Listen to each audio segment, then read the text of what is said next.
Hello and welcome to a brand new episode of Observation Conversations. It's season 2. We made it. Let's give season 2, baby. Applause. Here we are.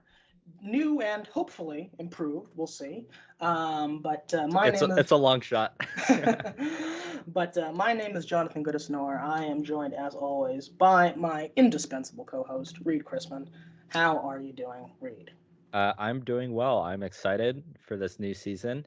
I think last episode was season 2 beta 1.4 or some shit like that.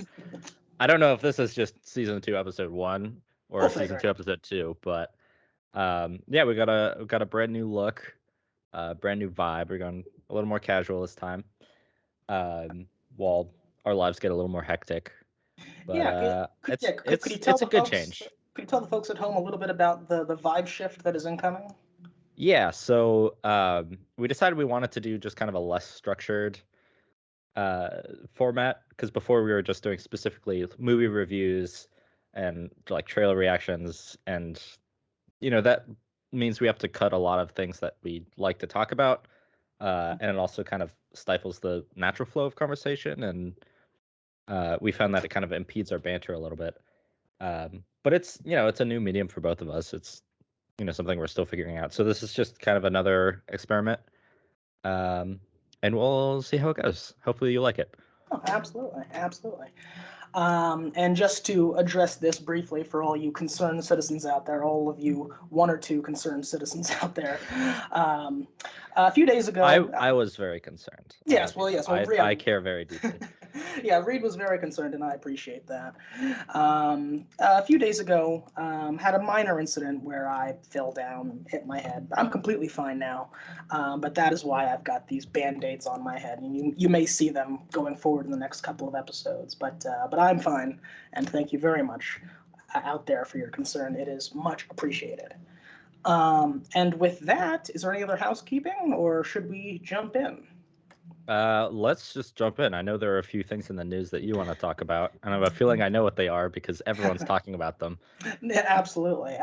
So, a part of this new vibe that we're embracing on the show is, it gives us more latitude to talk about not just what's happening in the pop culture world, but current events in general, the things that are really driving the conversation lately. And so, welcome to our new segment, Jonathan and Reid Get Political. Among other things. Yes, I guess we'll call it, here's what happened in the time since the last time we talked to you about what was happening. Or we could just steal someone else's name and go with last week tonight. These are the things we observed, and now we're going to converse about them. Indeed, it's very appropriate for a show named Observation Conversations when you think about it. So, or we go very deep into our roots and just go observations with Jonathan. You are the political science major between the two of us, so it's true. I can't help it. It's an affliction, really. Well, sticking with that, since we're already in the political zone, I think we would be remiss. Oh, that's a good name, the political zone. The political zone, actually, yeah. The political zone. Yeah, Sunday. There's our new segment right there, the political zone. I think, there are there are a lot of big things that have happened since the last time we spoke. Of course, last time we talked a lot about the latest in the Ukraine war, Russia's invasion of Ukraine. And while there is still quite a bit happening on that side of things, what has been dominating the news cycle in the last week, 2 weeks, has been, and this is unprecedented, a leaked draft opinion, a majority opinion of the Supreme Court striking down Roe v. Wade after 49, almost 50 years of that landmark decision, making abortion legal nationwide. Obviously, this has caused an uproar. This has been, for almost 50 years now, and certainly from the 90s onwards, almost every Supreme Court justice, this has been the foremost question that they get asked. What is your stance on Roe v. Wade? Do you believe it should remain, or do you believe it should be impeached? It should be struck down. Of course, you can't impeach Supreme Court justices, which is, I think, a damn shame. But I digress. Especially for the conservative movement, for evangelicals, for the right-wing crowd. And evangelicals were not always as right-wing as they are now, of course. In the 70s, in fact, the American Baptist Convention actually endorsed Roe v. Wade because they recognized the moral imperative of these procedures being legal and safe and regulated, because, of course, there were so obscene numbers of women dying from, back alley abortion procedures before Roe v. Wade. Yeah. But of course, it's I mean, it's not just the moral issue, but like, also in typical Christianity, the thought is that life begins at birth.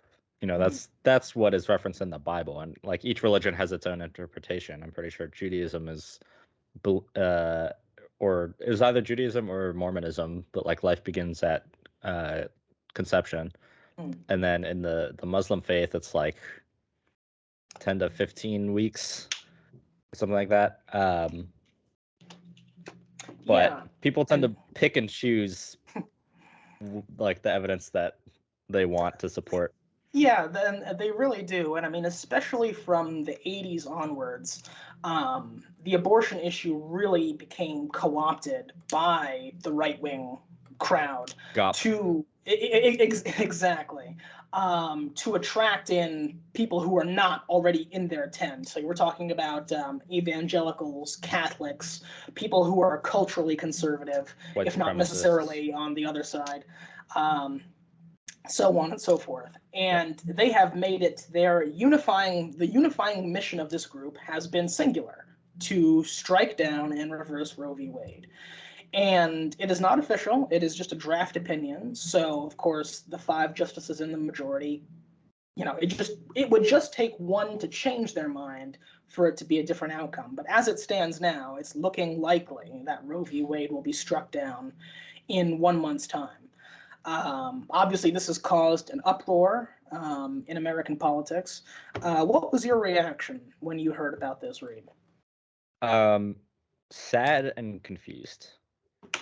I don't understand how it's possible to bestow someone a right and then take it away, especially 50 years later. I had a really in-depth conversation with my mom because she studied law. She went to law school. And I was asking, like, how is it possible that they can just overturn a Supreme Court decision if it was already decided 50 years ago? And it's like, can they overturn any Supreme Court decision? Why is it just the word of the Supreme Court, and why is it not written into federal law so it would be like more protected? It's all very complicated. I still don't fully understand it, but yeah, I'm hoping that Supreme Court justices will see how many people are outraged and they will change their minds. Because we all know that this is more of a emotional issue rather than about the letter of the law. Yeah, and you raise a good point.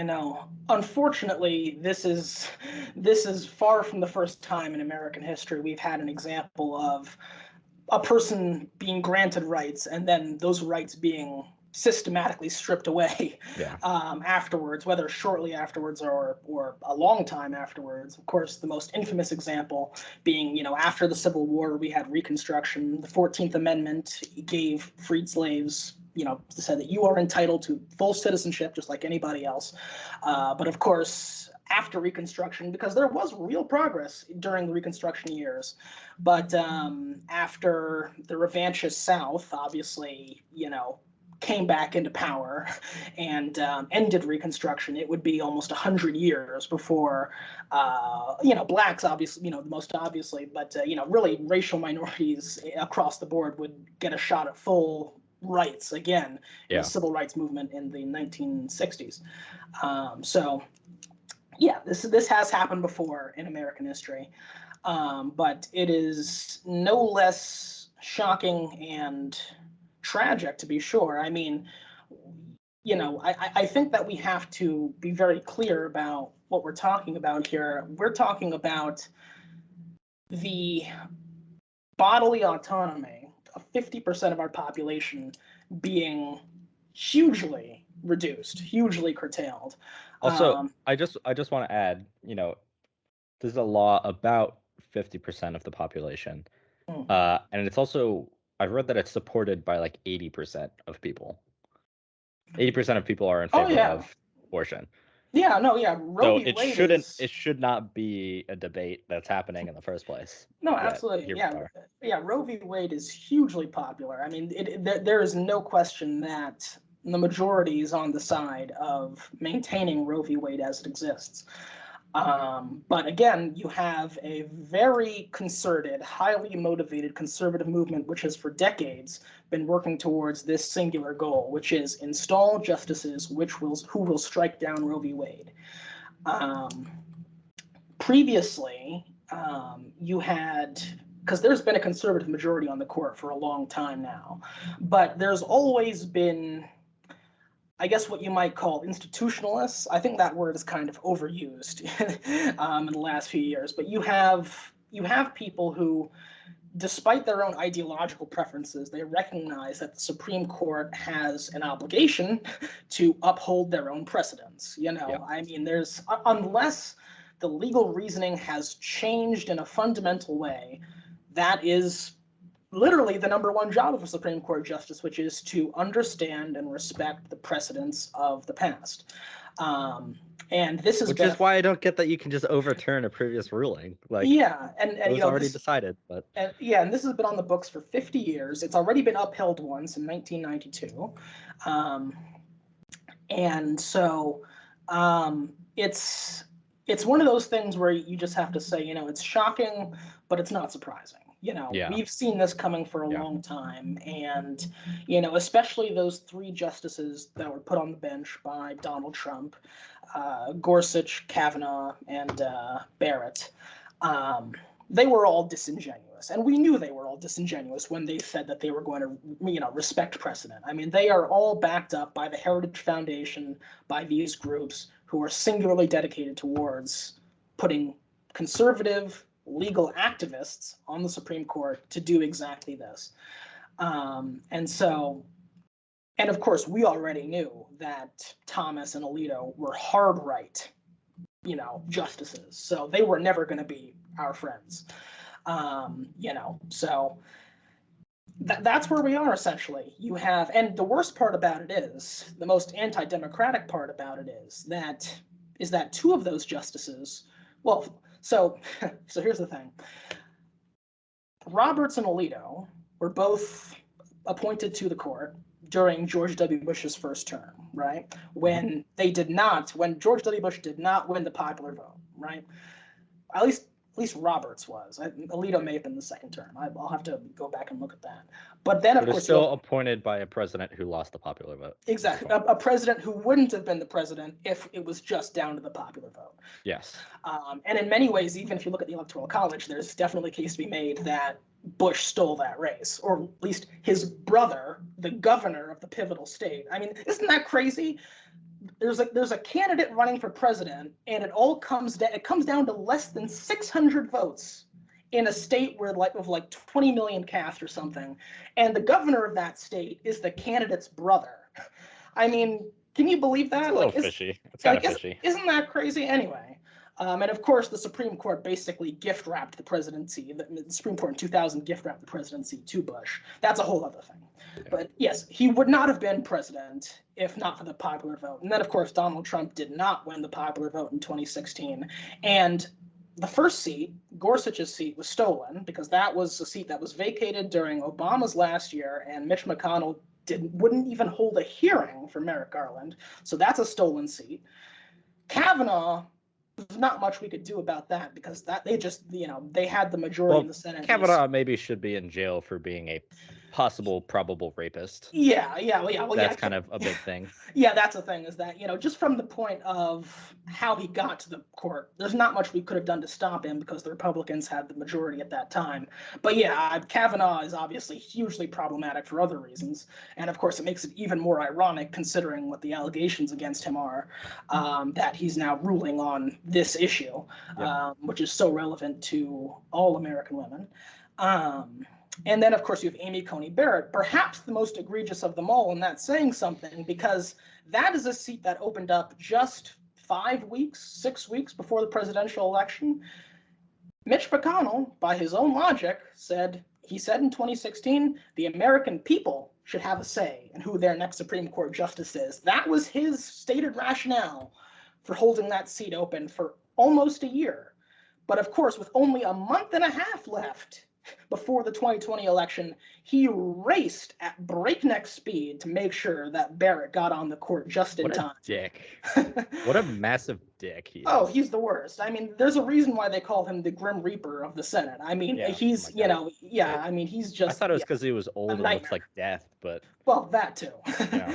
He's also killing democracy, apparently. Exactly. Well, exactly. It was that, but also, the only reason that spot was open was because Ruth Bader Ginsburg died. Yeah. And, in her final moments, she requested, hey, don't fill this until the next presidency. And so everyone was like, hey, let's not honor the wishes of a dead woman that the entire country respects. Yeah, but Mitch McConnell does not give a fuck about that. All he cares about is the raw exercise of political power. And that's what he did. And sure enough, we all know the rest. Donald Trump lost that election. So if the seat had been left open, this would not be happening now, essentially. But yeah, it's not hard to see why that coalition of 5 justices are now doing this, even though, and this is especially true for the 3 Trump justices, all 3 of them vowed during their confirmation hearings that they were going to respect precedent. Again, we all knew they were. Doesn't mean anything. Doesn't mean shit. It just goes to show you that, they will say whatever they want, whatever they can to get into power, and then screw over anyone that helps them. Exactly. So there's a few things to get into when it comes to this. I mean, just on the merits of it, as we were saying, I mean, this is, I think this would be a disastrous outcome. And it is not just a bad decision based on very deeply flawed legal logic, but also... I mean, to be fair, God, I hate the position I just put myself in. I don't want to play devil's advocate defending the overruling of Roe v. Wade. But my understanding is that the initial ruling from a legal standpoint was fairly weak because it was based on a privacy issue and not just like, I don't know, bodily autonomy, which that's like, it should have just been a law, not a Supreme Court ruling.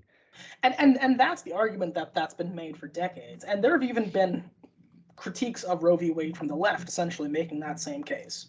But again, I think it's a moot point because Roe v. Wade has already been on the chopping block before in 1992 in Casey v. Planned Parenthood, and it survived. So it's already been upheld by a previous Supreme Court. So...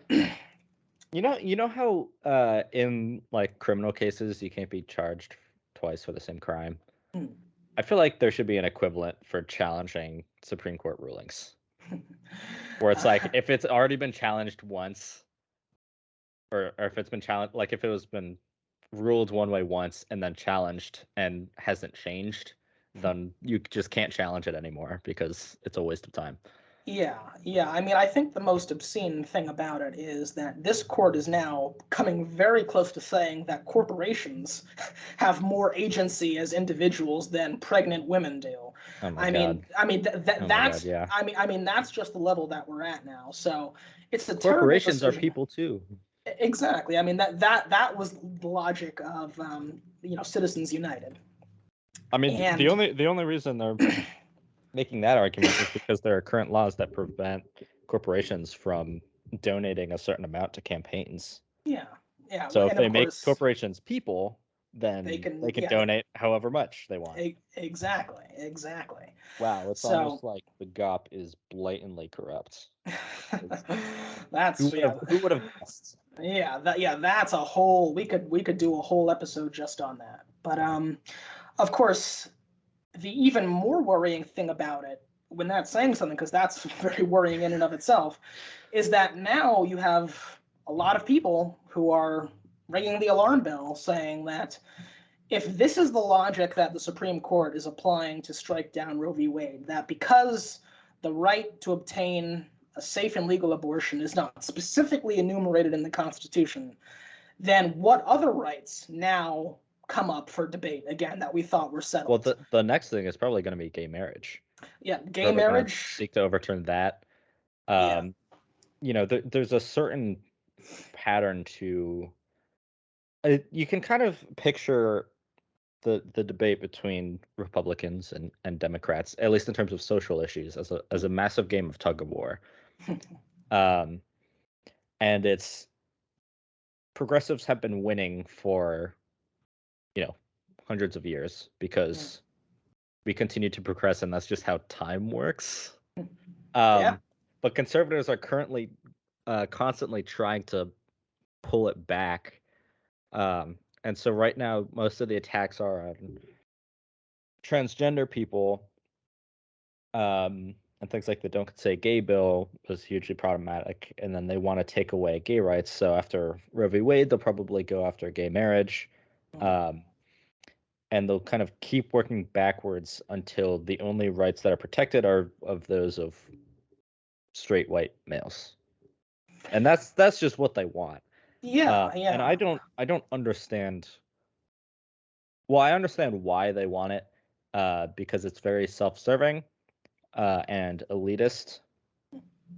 But I don't understand why anyone ever would choose to be conservative and not progressive. Because again, that's just how time works. Like Yeah, and conservatism is never going to win in the long run. So why would you ever fight against progress, which is, inherently inevitable? yeah, and here's the thing is that I mean, of course, obviously, the march of history is the march towards progress, but I don't think that progressives have always won. In fact, No, they yeah, haven't, but yeah. In fact, I would say that America hasn't been like I think, and this is especially considering that baby boomers are the worst offenders of this, is that a lot of people like don't really acknowledge just how progressive this country used to be. I mean, just how big of leaps we used to take and how big our when ambitions were, you know. when And I would argue that we haven't really done that to that levels, or we haven't reached a level like that since maybe the late 60s, early 70s.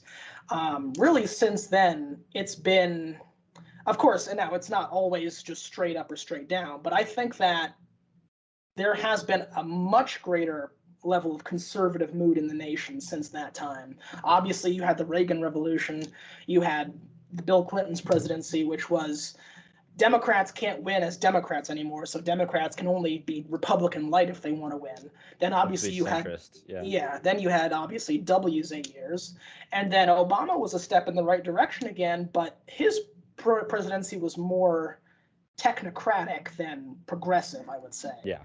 And then obviously Trump, we all know the history there. So Wait, so I want to go back to um you saying that there have been times in America's history where they've been more progressive. When you say that, do you mean like the rate of change has been greater, or there were just more rights for people? well, yeah, definitely the rate of change. I mean, in Okay. terms of just on Because balance, yeah, this if you is pick 60s and 70s, I would say no, that is not a more progressive era than today no, because no, civil yeah, rights. yeah, no, it's yeah. I But think the of rate of change was yeah, definitely the rate of change was a lot. supersonic. was a lot faster, and there was a far greater expansion of individual rights in those times. Of course, yeah, the present moment is always going to be the high watermark for who's allowed to do what. We're a far more tolerant place now than we were at any other point in American history. But the rate of change was a lot greater, and the ambitions of what this country could be were a lot greater. I mean, my God, you look at, of course, you have the recovery from the Great Depression, World War II, and it's we, I don't want to go into a whole spiel, but it feels like we've become so afraid of doing big things in this country nowadays. I mean, Oh my God. we used to aspire to doing the impossible, not be intimidated by it or made to feel inferior by it. I think the New Deal is probably the greatest expression of that this country's ever seen. And of course, the New Deal wasn't just FDR's presidency. Really, the New Deal mentality stretched from FDR all the way through into Johnson in the late 60s. So that was really, I think, when you had the most progressive era in American political history, even if that was just the starting point of where we are today. But to get back to Roe v. Wade, of course, you have gay marriage, which is now going to be something that's talked about a lot. But it's not even there. I mean, we have to really, think about how far this rabbit hole goes. Just this past week, you had Republican senators talking about interracial marriage and how that Oh could be yeah. revisited. I Yes. mean, so you have gay marriage, interracial marriage, contraceptives. All of these things now come back up because these all fall under the privacy umbrella that a Roe v. Wade decision, in the negative will rip up. So that is a real concern. The other kind of rabbit hole aspect too is all of these sleeper laws that are, Mm, sitting in like 46 different states. yeah. It's about half the states, about 25, 26 Okay. states. Yeah, because as soon as this ruling is made official, it's going to cause all sorts of legal technical problems everywhere. It will. Because each state is going to then have like its own separate rulings, and people are like, okay, I can't get an abortion here. I need to go out of state. Oh no, this state also has like this weird thing, but it's Yeah, maybe I and have like an extra 2 weeks or something. and of course, it's not going to stop at state borders. I mean, I think that the way that this Oh, draft there was opinion. talk of using technology to like track. There was talk of using like menstrual tracker apps, Mm, like apps that track the menstrual cycle to uh, kind of notice when women are pregnant, and then also use their location data and see if they leave the state to try to get an abortion, and then prosecute them for that, yeah, which yeah. is insane. Like that I, is, I mean, we were playing Jackbox last night and we made a lot of jokes about 1984, but like that is actually surveillance state shit. it is, and it's the way the draft opinion presents it. You would think that Alito is saying that we're returning power to the people by returning the authority to the states, but he knows as well as anyone that that is not what's going to States' happen. rights is like the biggest dog whistle of them all. It It has is, it never is. been about returning power to the people. And beyond just these laws where they are become activated as soon as Roe v. Wade is struck down, they're now already preparing secondary legislation to say that anybody in their states who assists a resident of their state going to a different state to get an abortion, you can sue that person Oh, for yeah, it's breaking like the state shit that law. Texas did. Exactly. And then you have other states where abortion is still legal saying that passing laws saying that you can't sue anyone for obtaining abortions within their states. So the tidal wave of litigation that this is going to set off between the states is going to be unbelievable. And of course, so many of our most vulnerable people, especially Black women and brown women, are going to be the ones who are suffering because of it. I mean, there's no other way to put it. And so, Well, I also want to add to that. They are going to be the main demographic suffering. But I was listening to this podcast the other day, and that actually brought up the conversation of how trans people fit into this debate, and Mm. how a lot of like trans men, still biologically might be able to get pregnant, and they kind of need the right to an abortion to feel secure in their body and be like, okay, if shit goes wrong, like, at least I can do this because men have gotten pregnant before, trans Mm. men, Yeah, yeah. and it's hard for them to fit in this debate because it is mostly about women, but Mm. there is that piece which Yeah. deserves to be heard to some degree. Yeah, that's a whole other side of it. There's so many sides of it. I mean, of course, there's so many different categories of people who are going to be affected in a very intimate way by this. But here's one other thing that I wanted to say on the Roe v. Wade point, and this is kind of a little mini rant that I've been turning over for the last few days, and I'd be curious to get your take on this. Sure. There are a lot of folks on our side of the aisle, Democrats, who are saying that this Roe v. Wade decision is going to be so shocking and so viscerally upsetting to Democrats that it's going to motivate a lot of people who are not excited to vote in the midterms this year to turn out and vote, to, push back against this. Now, I think it's a lovely story to tell ourselves as Democrats, and it's a nice way to kind of make this bitter pill a little less bitter by saying that there could be a silver lining to this. But not only do I think that that's not what's going to happen, I think that there's a serious risk that the opposite could happen. And let me tell you what I mean. Right now, obviously, we know that we already have a huge enthusiasm gap going into the midterms. The Republicans are super motivated. Trump is whipping them into a frenzy as usual. And Democrats are disillusioned because we've done good things in Biden's first year and a half, but we haven't done nearly as much as what we wanted to do. Yeah. And when it comes to Roe v. Wade, let's say you're a median voter in a swing state, right?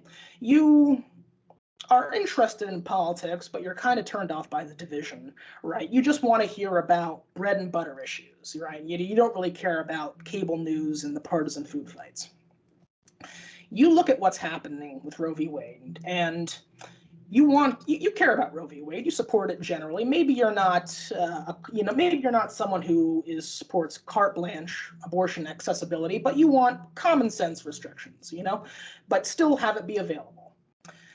You look at what's happening where you have a Democratic president, Democrats in control of the House of Representatives, and Democrats in control of the Senate. And you say to yourself, well, I don't agree with what the Supreme Court is doing, but all the Democrats have to do, as they are in control of both houses of Congress and the presidency, is write federal abortion protections into law. And then there you go, problem solved. And then the Democrats make a lot of noise about how much they care about abortion access and how much they hate the Roe v. Wade decision and the Roe v. Wade being repealed.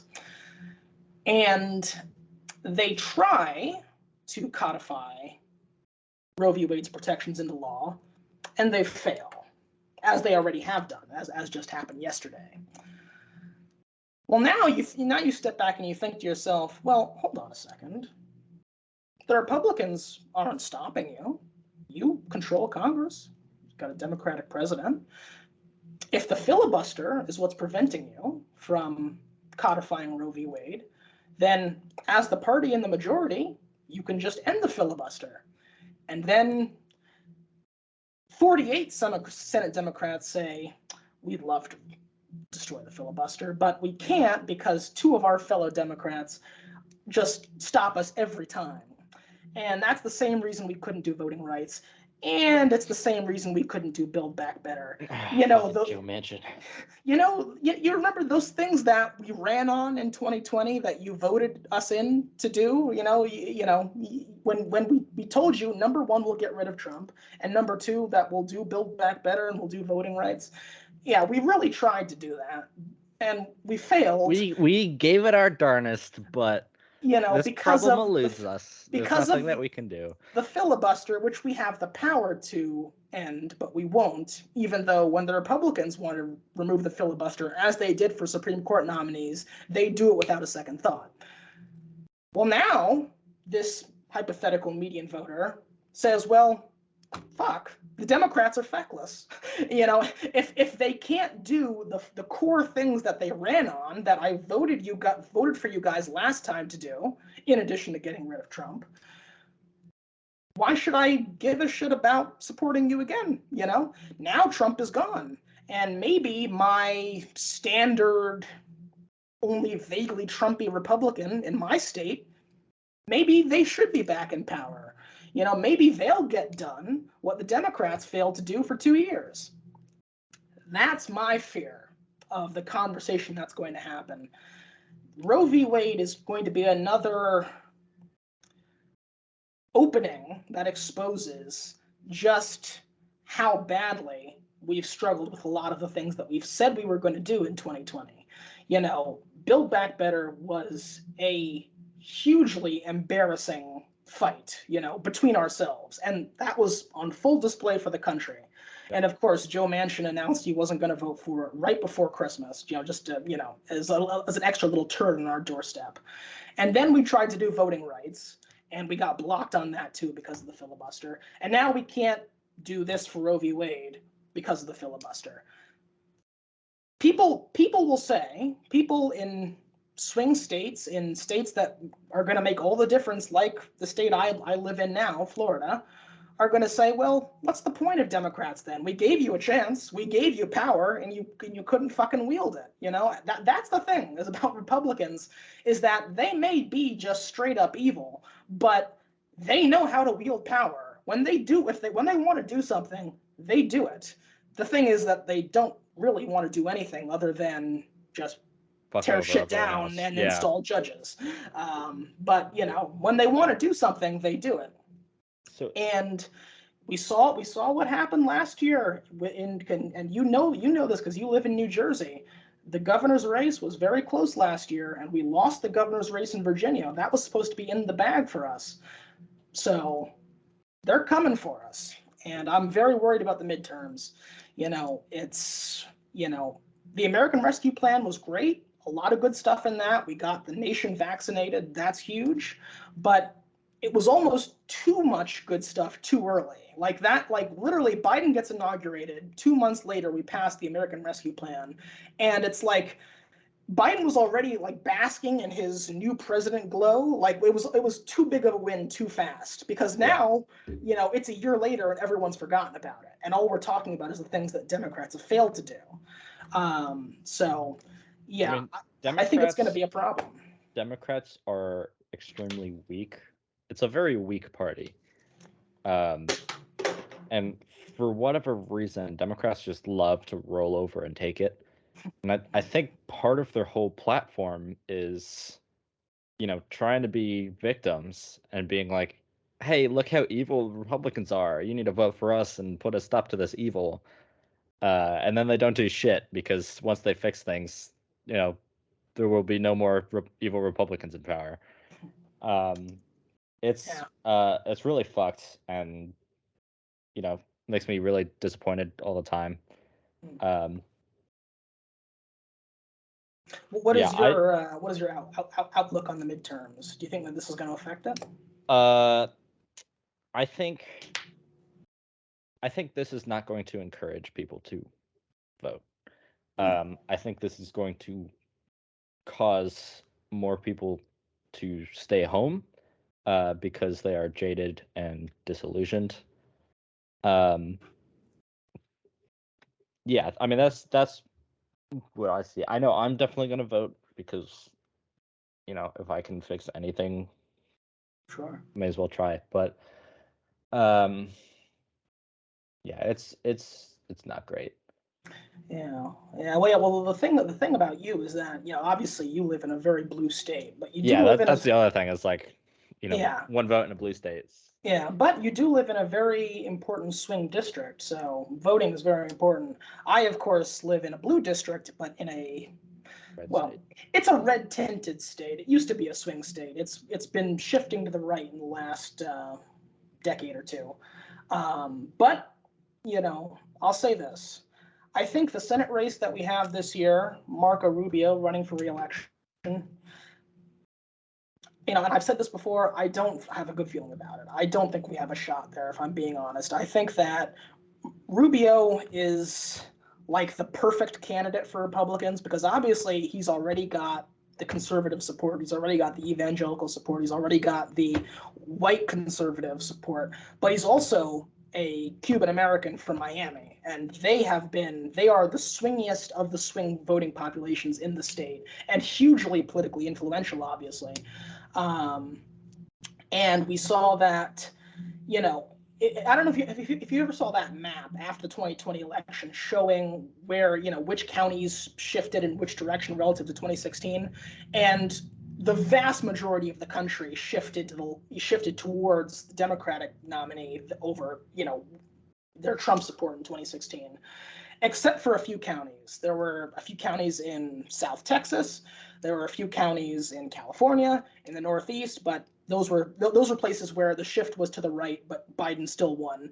And there was a shift in South Florida, particularly in Miami-Dade. And I can tell you, I have no problem believing that because Democrats have had a big Spanish language problem, a big Latino problem in Florida for a long time now. And I have never honestly, seen.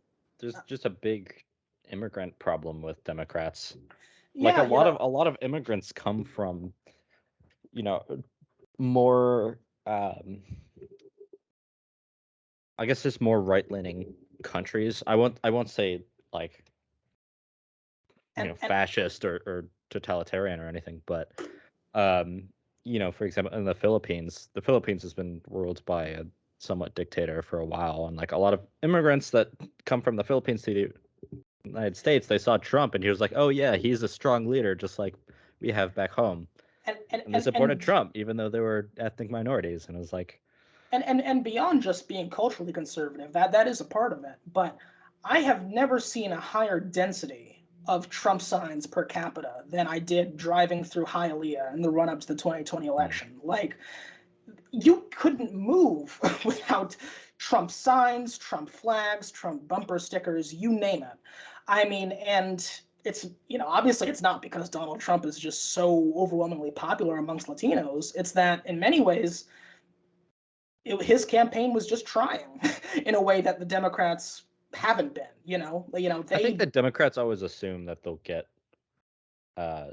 votes from those communities, like yeah. Latino communities or Black communities or whatever. And that's 'Cause- why I call it a Spanish language problem and not just a Latino problem. Because, I mean, obviously, when it comes to younger Latino folks, when it comes to people who were born in this country, just, with immigrant parents, Democrats do very well with those people.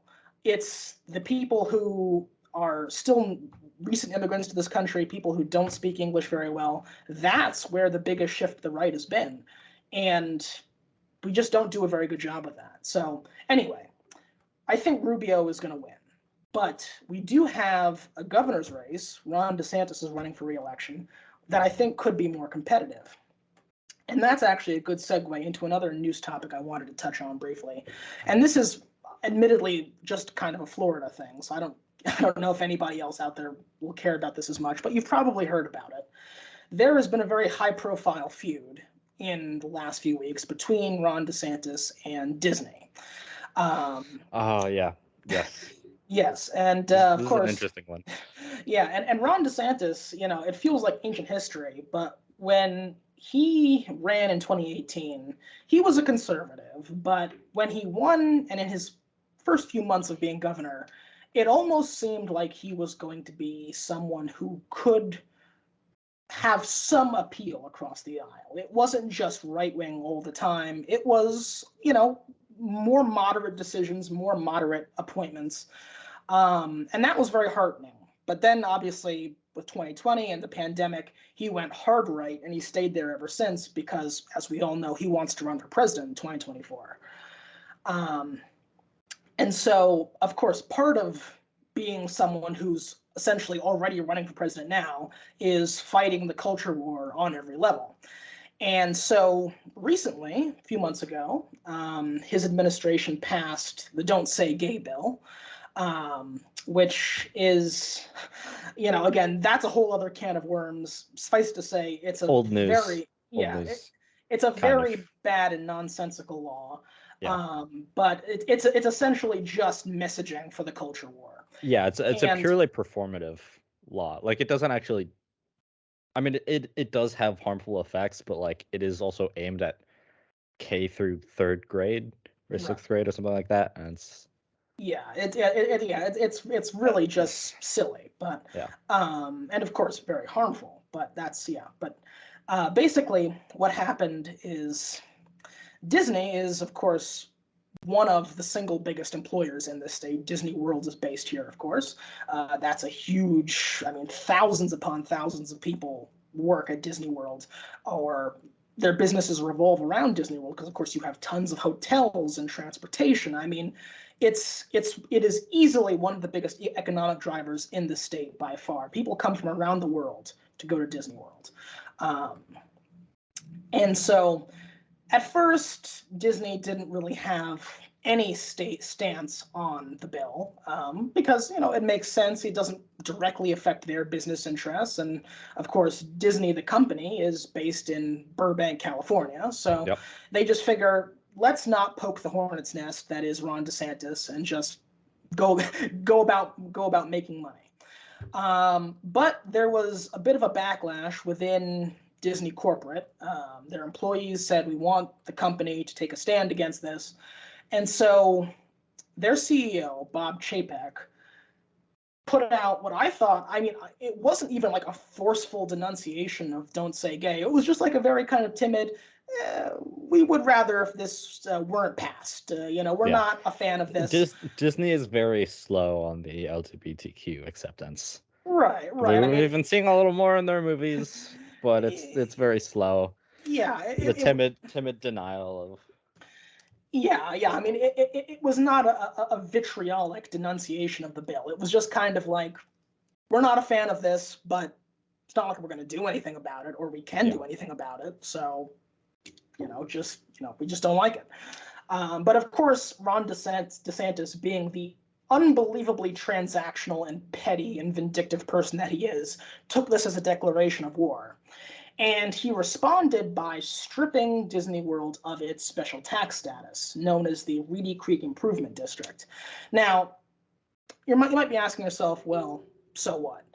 So DeSantis presents this as a win for the little guy because the Reedy Creek Improvement District is essentially a special governing district created just for Disney, which means that they can build and do whatever they want on that property. So Disney has their own, police services, their own fire department. They maintain all their own roads, everything. And in return for that, they get special tax status. So DeSantis is saying, well, I'm fighting back against the big out-of-state corporation by taking away their special tax status, even though it's actually a tax break for Disney, because now that special improvement district doesn't exist, Now, guess who has to provide all of those services? Yeah, it's the Florida taxpayers now have to pay for fire, police, exactly, road maintenance. Exactly. It's really And DeSantis is a fucking idiot. Like, exactly. That would be one thing, but that's not even the worst part. The worst part about the end of the Reedy Creek Improvement District means that now, guess who has to assume the debt that Disney owes as a result of the dissolution of the district? wait, what debt is Disney own? Where's that debt from? It's just accumulated over the decades. This district has existed since like the 70s. So Disney has a huge bond debt that they owe to the state on account of maintaining this district. And that bond debt doesn't fall to the state of Florida. Do you know who it falls to? California? No. Because that's where Disney's based? No. The bond debt is assumed by the county that Disney World is located in. That county is Orange County, where I live, Orlando. $2 billion worth of debt So that the county is now only the responsible people for. of the county have to pay Exactly. this. The very same people who work at Disney and keep it operational, who pay taxes to the state, now have to pay off Disney, a California corporation's $2 billion worth of debt now that this district is going to be ended. Who wants to guess that Disney is not going to raise the wages of its employees? Oh no, it's to compensate for the additional taxes. No, definitely not. And I'll tell you what is going to happen if the district is ended as it could be. I mean, honestly, because it wasn't ended immediately. There's a 1-year sunsetting period, and the Republicans will probably walk it back and reinstate it in some form before it fully expires. But if it does fully expire, the people, the taxpayers of Orange County, are on the hook to pay off that debt. And that debt would be crippling for any county in America. I don't care if it's LA County, the biggest county in America. I don't care if it's New York. Any county can't just take on $2 billion worth of, a $2 billion shortfall like that. So we'll I either feel have, like most states would probably struggle. yeah, that's a lot of money. That's a lot of money for a state, let alone a single county. But And is it a so, lot of money for a global corporation? no, not for Disney. I feel like Disney, if Well, they actually, wanted to be, even if for they Disney, wanted, that's a lot of money. I But mean, yes, it's a lot of money, but at the same time, it's Disney, and I feel like if they wanted to do the right thing for once, they would buy that debt yeah, I mean, off of the. yeah, Wait, couldn't they just buy the debt off the county and then just relieve the debt because they own it? I don't know. There's a lot of financial intricacies that I'm not privy to. But here's what I do know: if we do have to take on the $2 billion of debt, there's only two ways that the county can even begin to pay that off. That is, of course, raising taxes and cutting services. And it's looking like both will almost certainly have to happen if the county is going to have even the slightest chance of paying that debt back. So obviously cutting services, that covers education, that covers transportation, that covers road maintenance, that covers everything. And on taxes, it's estimated that the property taxes of the taxpayers of Orange County could go up by as much as 50% once that district ends. 50%. Now, of course, I'm not a property owner in Orange County, but what happens when the people who own the building that I live in, what happens when their property tax bill goes up 50%? You think that's not going to get passed on to me? Of course it is. Yeah, So, rent's gonna go up. exactly. So, yeah. So that's just another symptom of this culture war we're talking about. And yeah, so you may have heard about the And DeSantis versus all of Disney feud. this, all of these thousands of lives impacted for the worse because Yes, Ron DeSantis didn't like a single tweet from Disney. exactly. Yeah, This is because why he's we shouldn't have petty people in government. yeah, ain't that the But truth? here we are. Ain't that the truth? So anyway, so there's a little bit of background if you've heard about the DeSantis versus Disney thing, Yeah, no, that I have and heard of that, and it really yeah, pisses me off. yeah. So there's a little bit of context from a local for you. Moving on, let's follow up on a story that we talked about last time, and that is the sale of Twitter. Now, when we last spoke, it was still an open question whether or not Elon Musk would be able to buy Twitter. It He turns has. out He he did. has. He did He it. could and he did.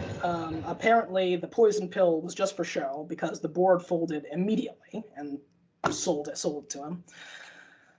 So, right off the bat, let me just say this about Elon Musk. A lot of people are giving Elon a lot of credit and saying that, you know what, he just saw Twitter and he said I'm gonna go out and buy that, and he put up his own money to buy Twitter. And isn't that just a great American entrepreneur? Wrong. He put up his company's money. Yeah, well, Not really that. his. Yeah, well, so only half of the money that, and also Elon Musk is the richest man in the world. Yeah. So, of course, but so he's the richest man in the world. on paper. But of course, just because the number that you read in Forbes is not the number that he has in his bank account. Of course, Yeah, it's that's the not. value of his assets, his companies, everything. So of the 45 billion that was spent to buy Twitter, only half of that is his, and it's leveraged money from Tesla and his other endeavors. The other half is not even Elon Musk's money. The other half is money that he got from banks like Morgan Stanley and Goldman Sachs. So that's the first thing I wanted to say. It annoys me so much people say that Elon Musk put up his own money to buy Twitter. Elon Musk did not put up his own money to buy Twitter. Elon Musk is such a, for some reason he's depicted as like this folk hero legend, where he picked himself up by his own two bootstraps and came up with these great ideas and made his way. No, he came from apartheid money. Um, he bought the rights to PayPal. He helped found Tesla, but did not actually contribute anything to their product or engineering. I It's not think like he that, invented the electric car. yeah, I think it was the same thing with SpaceX, where he didn't come up with the idea for that technology. He just paid his way into being a founder I mean, of the company. isn't that funny how people think that Elon Musk is somehow responsible for the electric car? Like that was his idea. Oh my God, electric cars have been around since the 90s, Yeah, like I even the mean, 80s, I think. But yeah, Elon Musk did not invent the electric car by any stretch he of the invented the imagination. electric car for rich people Yes, effectively. with the Roadster. Yeah, he made them fashionable, but he did Yeah. not invent them. But the point is that Elon Musk is kind of a hack fraud, and he hasn't really invented anything on his own. Yes. Um, I will admit I used to be really impressed with him because I thought he was a really smart guy, and then I, you know, learned some kind of the history of how he got all of his money, and it's like, oh, he's actually kind of a piece of shit. Um, yeah, he also built a giant cement tube that only fits one type of car, and there's no fire escapes. Uh, so that's Yeah. fun. If there's ever a fire in LA underground, all of those people are dead. The Yep. guy's like not as smart as everyone thinks. No, yeah. Many of his ideas are quite terrible. I mean, I Yeah. think the most prominent one being the idea of a single lane tunnel. Like That how only does supports one type of car like and I mean, does not have fire exit. like what engineer goes along with that? Honestly, like how do you get like actual credible engineers to buy into an idea so obviously wrongheaded? I don't understand at all. But yeah, the Boring Company is not going anywhere. I don't think. Yeah. Elon Musk is not going to reinvent the tunnel anytime soon. But yes, there's a lot of talk and a lot of concern and consternation about how will this affect the experience of using Twitter, obviously, because hundreds of millions of people use Twitter on a daily basis. Many just for recreation, but many also because it's fundamental to their jobs. Journalists rely on Twitter as a huge part of their Oh my God. reporting. Yeah. And so now Politicians make a lot of politicians, announcements through Twitter. absolutely. Do a lot of campaigning through Twitter. Absolutely. And I mean, of course, yeah, governments as well put out important announcements, local governments, state governments, national governments. It really is the town square of our digital age. And now it is Elon Musk's personal plaything. Now, Elon Musk talks a good game about his feelings about free speech and a light touch when it comes to moderation. But we all know, just like Ron DeSantis and Donald Trump, Elon Musk can be an incredibly petty and vindictive person. And now, it is not a stretch to say that if there are certain organizations, certain individuals who cross Elon Musk, he will lash out at them. And now he controls the platform. So we've seen it happen many times before. Elon Musk will go after his enemies on Twitter. Now he owns Twitter. So I I am certainly one of the people who is concerned about what the direction of that service will be under his leadership. That's not to say that the previous board of Twitter was perfect, but at least there was a board and there was Yeah. accountability to shareholders. Now he's going to take it private, and we won't know what's happening within Twitter until it happens. Until there's a press release. All I know is that I don't know if he explicitly said this, but supposedly he plans to reinstate Donald Trump. Yes, that's I'm the other curious thing. to see if Trump will choose to go back to Twitter or if he'll be like too proud to use it again. Yeah, because of course Trump has his Truth Social app, which is, of course, you know, as usual, irony is completely lost on the man. But yes, his Truth Social, which has bombed completely, by the way. I mean, no one, even his own hardcore people, are not getting onto Truth Social. Yeah. It is a total failure.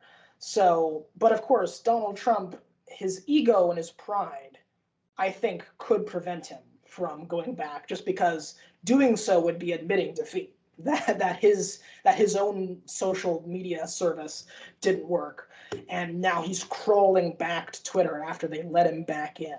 Either that or Um, he's gonna pretend that he's best friends with Elon Musk and that he convinced Musk to put him back on Twitter. yeah. That's the other thing, is the relationship between Musk and Trump.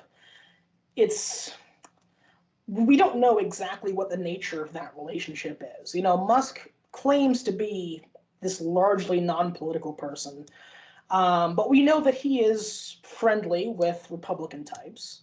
Um, he has he's smartly not been very vocal about his feelings on Trump, but obviously now being the new owner of Twitter, it's not like he can't avoid the question anymore. Yeah. So it sounds like he does intend to reverse the ban. Whether Trump takes him up on that or not, we'll see. But obviously, that would be a disaster for American discourse if Trump is allowed back on Twitter. I mean, we saw the damage that he did when he was on there, how he abused it. I mean, forget anything else. I mean, just he simply violated the terms of service. Like inciting a riot, I'm fairly certain goes against Twitter's terms of service, or at least it did go against Twitter's terms of service. Now that Elon Musk is in charge, he gets to decide what those terms of service are. Yeah. So, but yes, no, it would be a disaster for political discourse in this country, just civil discourse in general in this country. But it seems that the door is now open. So, we were concerned about what would happen last time if Musk went through with it and actually got it, but we still believed that it was unlikely it would happen. Now it's happened. So, Yeah. I mean, it's it's gonna take a while for him to transition into being fully in charge, and we don't know what he's planning on doing, so it's hard to say what will happen because nothing has happened yet, aside from a handful of people deactivating their Twitter accounts. yeah. Here's the funny thing about free speech is Mm, that no one truly believes in it. mm, No one truly wants free speech. mm, No one truly wants everyone to be able to voice their opinion. Because why would you want to listen to people you disagree with? Um, and the thing is, like, as a right in like a town square setting, it is important to have, mm, um, because it allows for opinions to become popular, given enough people hear them. But you go into like town square now, or if you go on like a street in New York and you're a Nazi, you can just kind of say whatever shit you want. Chances are most people aren't going to listen to you, and you're not really going to be able to form an audience because it's such an unpopular opinion. And absolutely. that's just the marketplace of ideas, how it should be, which is just, it's a dumb idea, you're a bad person, no one listens to you. But in Yeah. online space, there is a physical record of everything you say, and you're able to carve out specific areas to create niche groups. And that's how you end up with, 4chan, 8chan, these sites that don't moderate their own free speech become overrun with Nazis and trolls. There's also this huge anonymous element where someone doesn't have to admit they're a Nazi by putting their profile picture up. And Mm. that'll happen on Twitter too. If Elon Musk is just like, hey, you can say whatever you want, it's going to be overrun with Nazis. And like that's just Yeah. how it happens. And so it's a terrible idea, and it's going to be bad. Yeah, I mean, yeah, this is what we've been saying for years about these so-called free speech purists, is that it's completely lost on them that the right to speak does not equate the right to be heard. You Yes. know, Yeah. as you said, you are absolutely free to go out onto the street corner, stand on a milk crate, and shout whatever you want. You're free to create a Twitter in which you can like say whatever you want. That's what Truth Speaks was. And guess what? It failed because no one Well, wanted yes, to. yeah, that's the thing, is that in the real world you are free to go out and say whatever you want, but as you said, no one Most is people going to aren't going to listen listen. to you. Yeah, Yeah. people don't care. People have got their own lives. I mean, sure, some people will agree, some will disagree, but the vast majority will just walk right on past. And that's the big difference between true free speech in the real world and social media. You know, when you're dealing with social media, the fact of the matter is that you're dealing with a technological entity run by a corporation, and there are rules. And the corporation gets to decide what those rules are. But at the end of the day, the rules are the rules. There is no right, anywhere that says that you have a right to not be banned from Twitter or Facebook or anywhere else.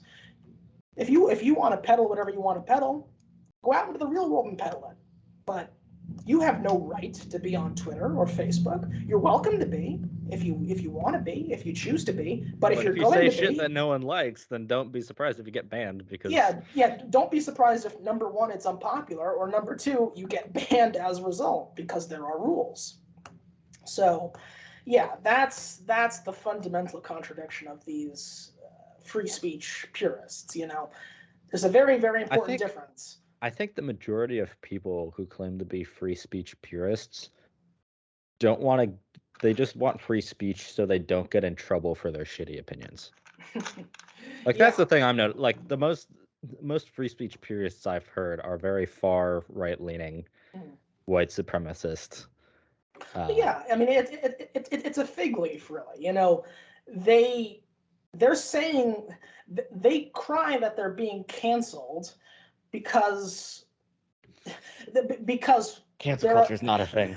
their opponents hate free speech, and not because what they're saying is just incredibly unpopular. See, that's the thing, is that, I mean, they never quite seem to go to the why.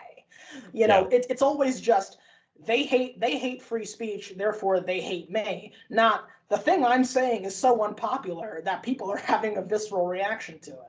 It's, yeah. I mean, it's absolutely a fig leaf for these people who are just saying incredibly unpopular things, and Yeah. that's all there is to it.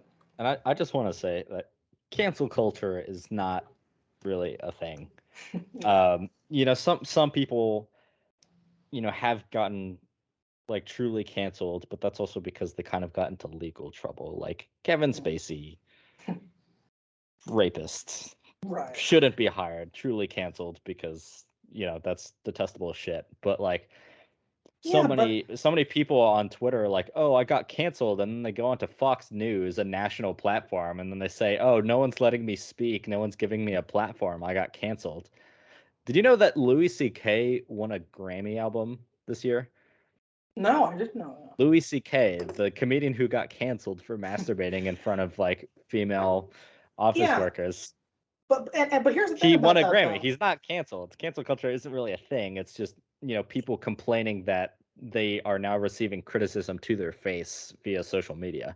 Yeah, and here's the thing about that, though, is that when you go back and you think about what it was like in 2017, 2018, at the height of the Me Too stuff, canceling was not a term that was widely used. Like, no one said that Louis C.K. was canceled, Matt Lauer was canceled, Harvey Weinstein was canceled.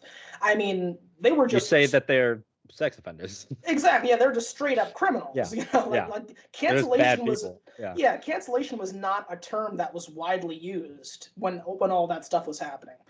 It really is something that's just come up in the last year or two, and it's just grievance, but by right wing people who, again, are saying incredibly unpopular things and hide behind the fig leaf of free speech and saying the unsayable things to hide from the fact that what they're saying is just unpopular.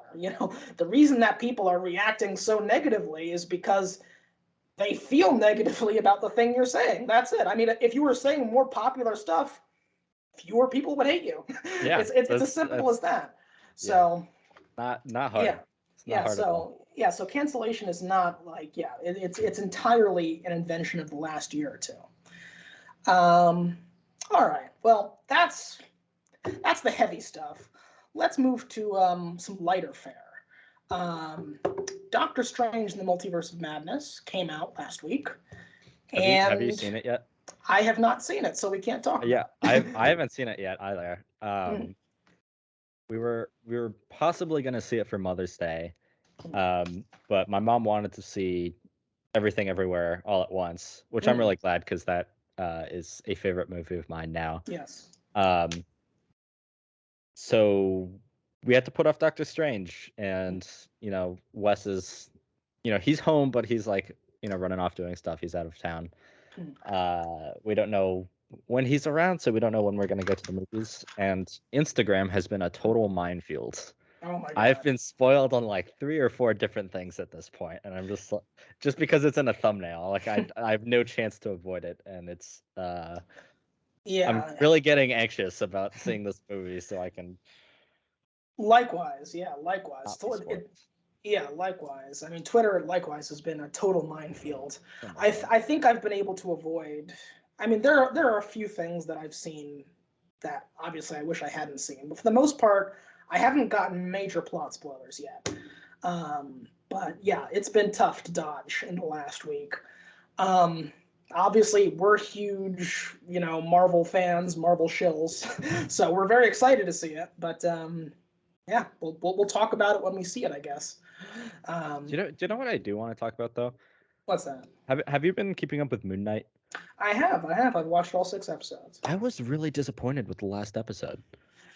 Yeah. I was really disappointed. The entire show was so good, and then the last episode just kind of fell apart to me.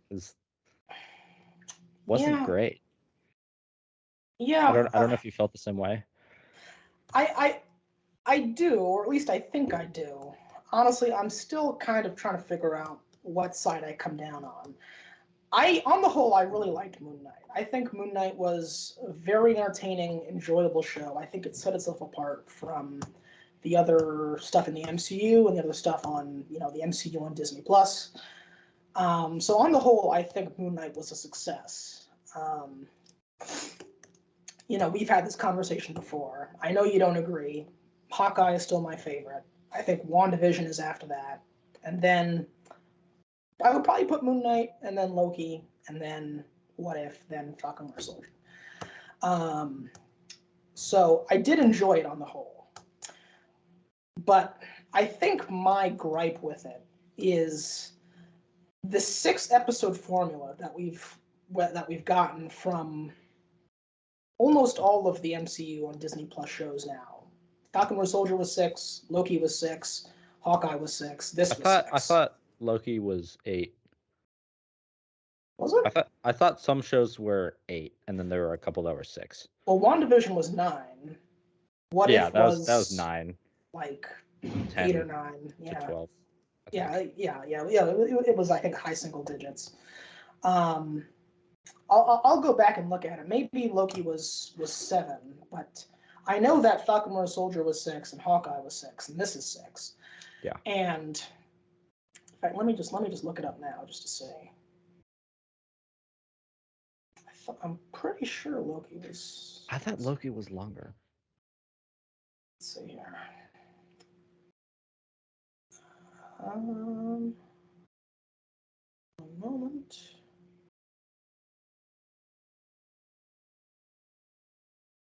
Yeah, it was 6. Really? 6? Yeah. Oh wow.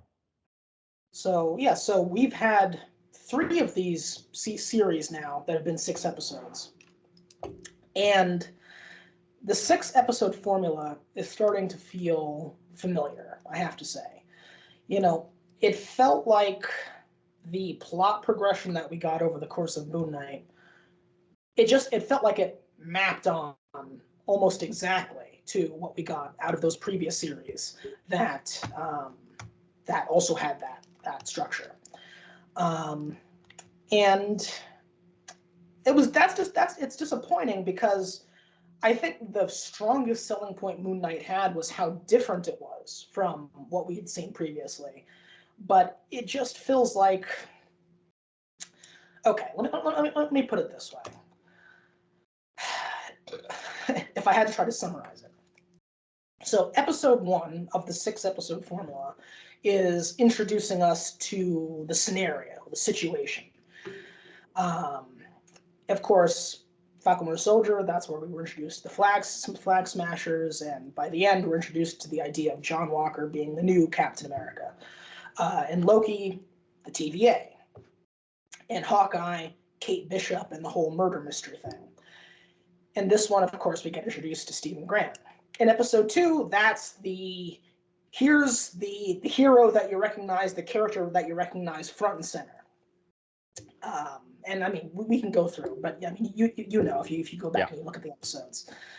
Episode 3 now is how would I describe it? It's and now everything's turned on its head, essentially. If I had to put it in a certain way. You know, now what you thought you knew from episode 1 and 2 is now not as you thought it was. Episode 4 escalates the stakes of episode 3. Episode 5 is now we're going to go back to the beginning to fill in all the blanks of the things that you didn't know before.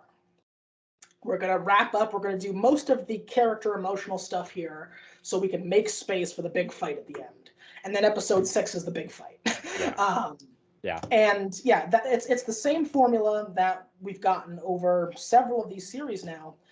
And it's just disappointing because I felt like, even though I still enjoyed the series, and even though I still enjoyed the conclusion, it just felt a little too reminiscent and a little too familiar with. And of course, Loki didn't end with a big fight as such, but it was still a big reveal with universe-altering implications, I guess. And it just felt familiar in a way that was disappointing because Moon Knight had done such a good job of not feeling familiar, feeling very different, very fresh, really diving into the psychological horror stuff, which I thought was very well done. And yeah, that was kind of my gripe with it. I mean, as far as the big CGI fight, you know, I mean, I think we all saw that this was, you know, that this was coming. But I mean, hey, I mean, the stuff with Moon Knight and Mr. Knight was cool. Oh, I think my light is gone, so this gives me. That was instant. Well, this is actually, you know, this is actually okay because it gives me a chance to try out my new purchase. Let's see if this works. Ooh, very nice. There we are. You got a ring light? For the longest time, I've been told I need to get a ring light, and today it arrived. I just got it set up, and yeah, actually, and it's pretty cool. It's got different light settings. It's got different color temperatures. I can turn it up. Yeah, look at that. Yeah, we're advancing as a podcast. Much better, yeah. So, and let me actually turn it down a little bit. It's a little bright, but there we go. So yeah, look at us, basic podcasting equipment. Fisher Price podcast set. So yeah, it felt familiar, but the Moon Knight stuff was cool. The Mr. Knight stuff was cool. Of course, there's a big reveal at the end. That was pretty cool.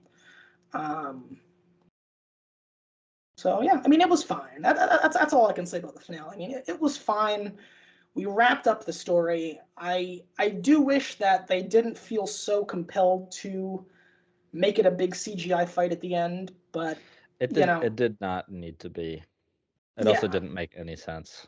No, I mean, yeah, Like I mean, the whole the whole point was that the gods need the avatars because the gods don't have physical forms that can actually interact like in the earth. But then there's just these two giant CGI monsters fighting in the background. And it's Yeah, like it would have been much more interesting if it I was wanted to like see. them cheering on the sidelines as Moon Knight and Harrow are the ones actually like duking it Yeah, out. and honestly, in fact, actually, no, I do have to dock a few points because I was really disappointed that we didn't get to see gods other than That too, Taweret yeah. and Khonshu. I've been on a big mythology kick lately. I've been watching a lot of like mythology explainer videos on YouTube.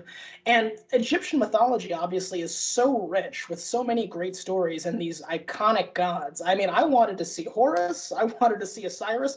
We Osiris's gates are a major plot device. We've referenced them several times, and Oh yet we my never god. see Why Osiris. why did the Um, gates just open on their own for yeah, Mark and Steven? yeah, Like I I there's mean, there's so many things like really little things that yeah, I felt were wrong with the finale. And first of all, he like jumps off the he like walks out of the land of reeds just to get back onto the boat and or like walk through the desert, which meant you didn't really need to end the previous episode with him in the land of reeds. Like just yeah, end it with Steven going overboard. Um or end it with Steven going overboard and then Mark jumps after him. And that's how you end the episode. Um and then you could start the next episode with them in the desert and Mark is like trying to wake up Steven. Um there's this interesting thing where like Mark turns to stone and then Steven starts to not turn to stone and then Mark starts to not turn to stone and then they're just both fine. And I thought like, well, wait a minute, these are like two guys that share one soul. It would be really interesting if like, they could share the burden of being turned to stone. So, and that's how they escape, where it's like, Mark starts to turn to stone and Steven, becomes unfrozen and then is like and like the stone sandiness is kind of shifting between them as they like inch their way towards the gate. right. Um, I think the gate should have just stayed open the whole time because having it closed and then open again for no reason just doesn't make any sense. Yeah, That Osiris it is could very indecisive, yeah, apparently. it could have just been if the gate was just open the entire time and they can just walk back through, then that's not a plot hole anymore.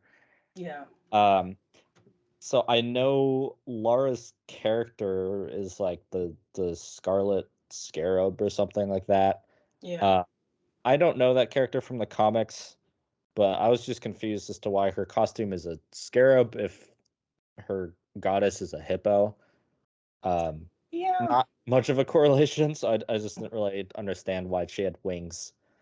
Um, yeah, yeah. I mean, I didn't mind that. I mean, I think that and again, these are like all really tiny things that no, yeah, no, but I understand what you're saying. Yeah, I mean, I think Layla was a cool character, and I think it was a cool moment when, you know, she, where she got to acknowledge that she's the first Egyptian superhero in this yeah, universe, yeah. and I thought that was a nice I did moment. like And that, yeah. yeah, and I, it meant more going back and looking at it because the director Mohammed Diab, who directed most of the episodes of Moon Knight, is an Egyptian filmmaker, and he's been very outspoken about what it means to him to be able to represent his country to such a big audience.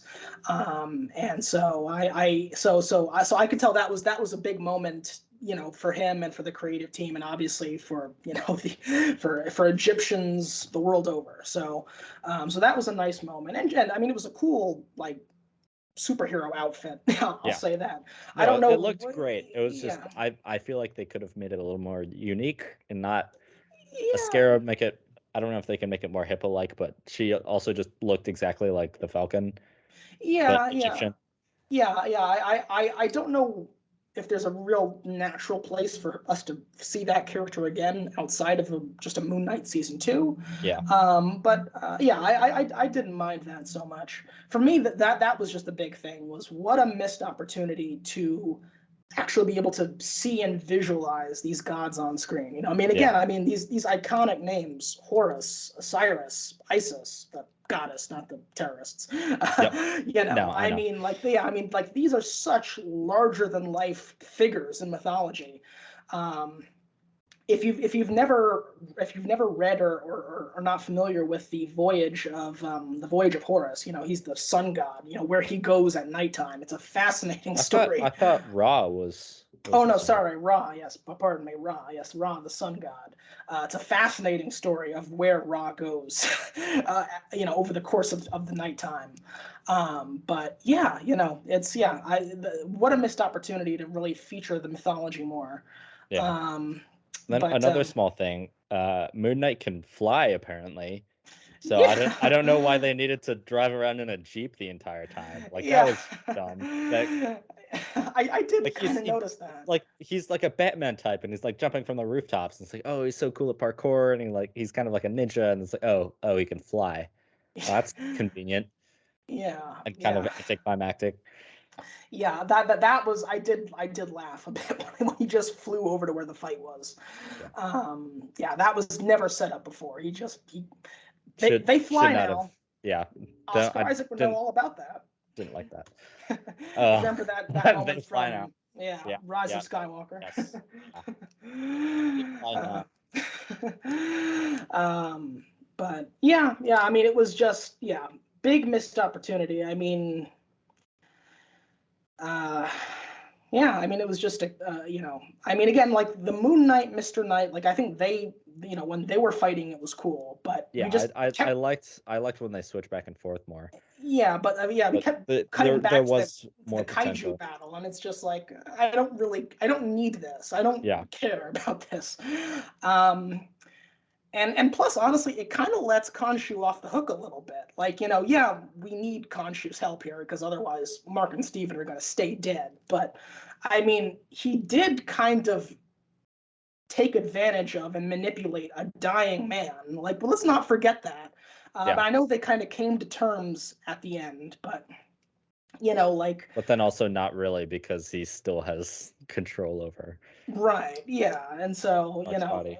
yeah, it does kind of give him perhaps more of a heroic turn than he deserves, and because he's a more interesting character when you do have that complexity to it. You know, Yeah. he's not just this benevolent figure. Like he does have his own agenda. He does not care for you. He just wants to use you essentially.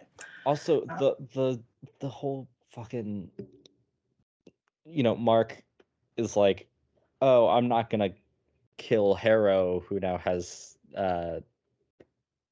whatever the fucking goddess is inside of him because her whole philosophy is that she condemns people before they make bad choices. mm, And what if Harrow becomes good? I can't condemn him before he makes a bad choice. He yeah, already killed thousands of people. yeah. Like Actually, your yeah. motto is going vengeance and going after people who have already committed atrocities. Harrow did that, so there shouldn't be a hang up anymore. Yeah, that's the other thing. Actually, now that we're picking it apart, I'm finding more problems with it. Yeah, I it's mean, like it all builds up, but it's like these really kind of tiny things. you cast a really good actor, one of the great actors of our age, Ethan Hawke, as this character, this villain character, I thought and you were gonna say Oscar Isaac because he was fantastic in oh this. yeah, He no, has I mean so much that. range. I mean that goes without saying. Oscar Isaac knocked it out of the park. I mean, he was easily one of the strongest, if not the strongest lead performance we've gotten in one of these Disney Plus shows. Yeah, you know, at least as far as Marvel is concerned, like Yeah, it's phenomenal. He absolutely committed 100% to it and did a great job. But Ethan Ethan Hawke Hawke. is playing this villain character, and I mean, again, the pitch, the hook is so great. He's gonna play this charismatic cult leader. You know, he's this guy who he's not physically powerful. His power comes in his influence. People hang on to what he said, to what he says, and they didn't use that really. I mean, he's not. They don't use him as a cult leader. They just use him as he's just the boss of this band of mercenaries, pretty much. Like like we only get one scene of him really, of him being a cult leader. I guess two scenes with influence, but I wanted to see that utilized more. I mean, I want to see how much damage this guy can do if he has a worldwide following of these people. And I want to see more of like how he actually came to power. Right. Because like that's an incredible ability that you can like cast judgment on someone with this staff and then either reap their soul or not. Right. Like that's really interesting. I feel like they could have done more also with the ideological debate. Because they didn't really make that good of an argument for, killing people before they do bad things. Um, I think if you had like you could have some of the cult followers be like, maybe it's an anxiety thing, or they worry like, oh, I worry I'm gonna make a mistake or I'm gonna hurt someone, or I don't want to, do evil or commit evil. So it's like, okay, I will take your soul before you do evil, but maybe he promises them that they'll go to like the good afterlife because they haven't committed that atrocity yet or something I like that. And guess. that could just be like a lie or something, but Sure, yeah. But it would be um a good explanation. yeah, but just Mark or no, Steven kind of picks apart the entire thing where it's like, would you kill a baby if he grows up to be a murderer? Like killing the babies is wrong. Yeah. And then the whole like ideology just immediately falls apart from there. And then it's kind of a joke, and he's just like another generic bad guy who wants to kill people at that point, which was a little disappointing. No, yeah, no, it definitely was. So, underused the mythology, underused the villain. Underused some of the world building too.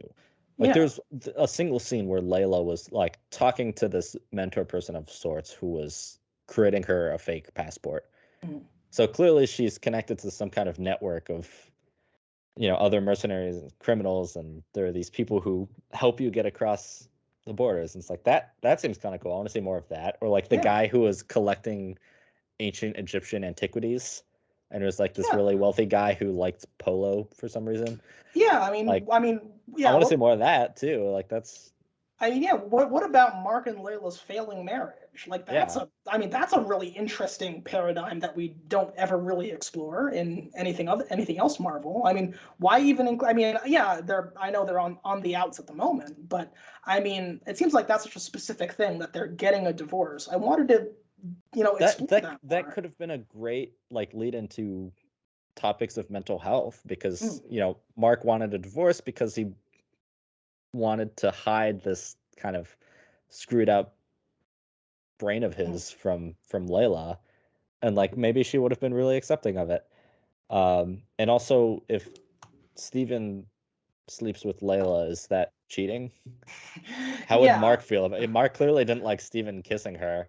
yeah, yeah. But then they also, became buddy buddy at the end, and Mm, I think they recognize that they're kind of the same person, but also not. right. I'm very curious as to what happens. No, absolutely. And I think You cut out again. oh, I have no idea what happened there. But yeah, and yeah, one last thing. Um, the Jake Lockley reveal at the end. Admittedly, cool reveal. Probably that's the best case that you could make for a season two. Yeah. But as cool of a reveal as it was, I don't know if we needed to completely save it until the very end. I feel like the Mark and Steven relationship was not figured out, but it was pretty stable by about episode 3 or so. Certainly by episode 4. Yeah. Because by the end of episode 3, that's when you have the big constellation scene where they're, rewinding the stars back. Mark and Steven have, by that point, already kind of figured out that both of them have skills that the other don't possess. Therefore, they need one another to help in various situations. Mark is the brawn and Steven is the brains. That paradigm doesn't really change much over the course of episodes 4 and 5. So I feel like you could introduce Jake as early as that. He's the figure who's banging inside the sarcophagus. Yeah. You don't have to focus on him. You don't have to give him a ton of screen time. He can just be like kind of the chaotic neutral of the three. Like we don't have to see him a lot, but he can be the one who kind of is always. He can be the one who comes in at the moment of maximum stress. Yeah, I mean Who is he's clearly the most violent yes. of the three. I think it would be really interesting if he was kind of like sociopathic. Mm. Um like almost straight up a serial killer, where he just craves violence and doesn't care for anything else. And like that would be really interesting. Yeah. I mean, yeah. That's the thing. I don't want him to be a psychopath. I just want him to be the one who has no squeamishness when it comes to violence. Yeah. He's the one who comes in when you just need someone to take care of business and not ask too many questions. And again, you don't have to see him a ton to get that, but he's there and you recognize that when he's in charge, it's no holes barred. Like Mark will, sure, Mark will defend himself, but clearly he doesn't love killing people. And obviously Stephen isn't any good for that. But that's when Jake comes in essentially. So I it was a cool reveal, but I do wish we got to see It didn't more of need to him be a sooner. it didn't need to be a mid credits scene. Exactly. Yeah. And I liked how they at the beginning how they do the transition between um identity, where it's like you're only following Steven and then he like blacks out and then wakes up again and you realize Mm, like Mark took over. mm, And then they hinted at it one time where Jake took over. right. Uh, but I feel like they could have done a little bit more of that, a little more foreshadowing or Chekhov's gun type Mm. of situation. I don't know. I mean, there are different pros and cons. I feel like it would have been a little messy having him be more of a main character because the main story is Mark and Steven kind of rectifying their relationship.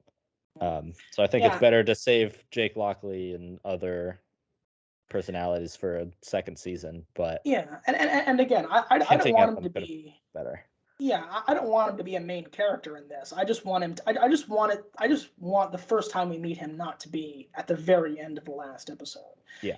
I mean, I think that we could have met him sooner. Again, we don't spend a ton of time with him. We don't even have to. We don't even have to see him. We don't even have to be, with him when he has the consciousness. But just to acknowledge that he's there earlier, I think would have been better than to save him till the very end because we already knew that he was there. I mean, we've been getting teases that he was there as early as episode. I think it was episode one, because when Steven wakes up in Germany and the guy is stabbed, I don't think Mark took credit for that, did he? Or maybe he did. I don't I know. assume he did. Oh, maybe, but yeah, but certainly by episode 4, he's in the sarcophagus. In episode 5, there's a moment where he's in the mental hospital reality and he's talking to Harrow, and he kind of comes out for a second. So we know that he's there. I just wish they had acknowledged it sooner.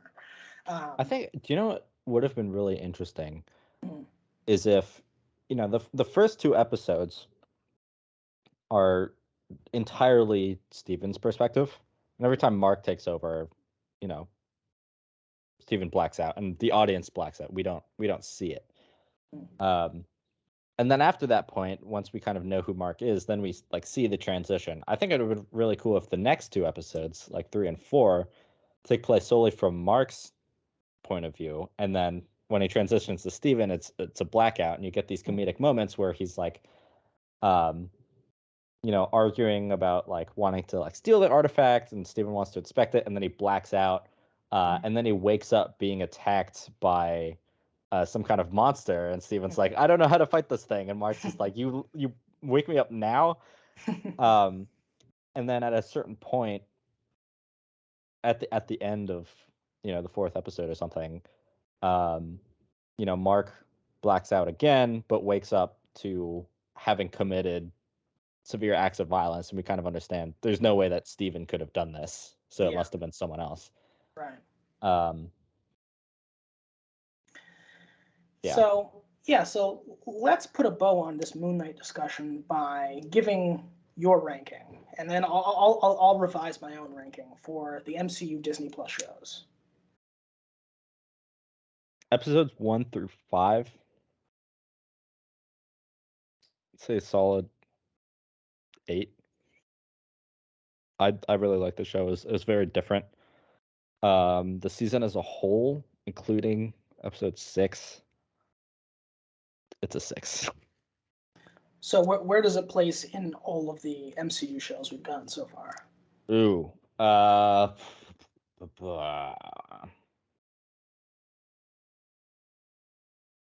don't remember what my previous ranking was. I think it was like Loki.